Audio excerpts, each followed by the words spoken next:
सप्तहिंद केसरी विठ्ठल नाना यांचा वेगाचा बादशाह तेजाभाई, त्याचबरोबर चटणी भाकरीचा पैलवान पुसेगाव हिंद केसरीचा मानकरी घरनिकीचा राजा देखील 100% पळण्यासाठी येणार आहे. आता या दोन्ही नंदींच्या पेडगाव हिंद केसरीच्या पायऱ्याबाबत चर्चा करूयात. मंडळी, विठ्ठल नानांच्या तेजाभाई बद्दल सांगायचं झालं तर तेजाभाई हा आपल्याला या 2025च्या पेडगाव हिंद केसरी मैदानात ज्या नंदीसोबत पळताना दिसू शकतो तो नंदी म्हणजेच शरद कडबाने व कैलास सानप यांचा हिंद केसरी दिवान्या. मंडळी, चालू सीझनला दिवान्या आणि तेजाभाई हे दोघं एकत्र आले की गाडीला काय स्पीड लागतो हे आपल्या सर्वांना माहीतच असेल. आणि जेव्हा जेव्हा हे नंदी एकत्र पळाले आहेत तेव्हा तेव्हा ही गाडी गुलालात राहिली आहे.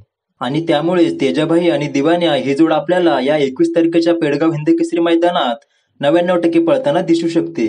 मंडळी, त्यानंतर घरनिकीच्या राजाबद्दल सांगायचं झालं तर घरनिकीचा राजा आणि गेल्या 4 महिन्यापासून विश्रांतीवर असलेला छत्रपती संभाजीनगर एक्सप्रेस हिंद केसरी देवाभाई ही जोड आपल्याला या 21 तारखेच्या पेडगाव हिंद केसरी मैदानात एकत्र पळताना दिसू शकते. भेटूयात पुन्हा एका अशाच नवीन व्हिडिओमध्ये. तुर्तास धन्यवाद.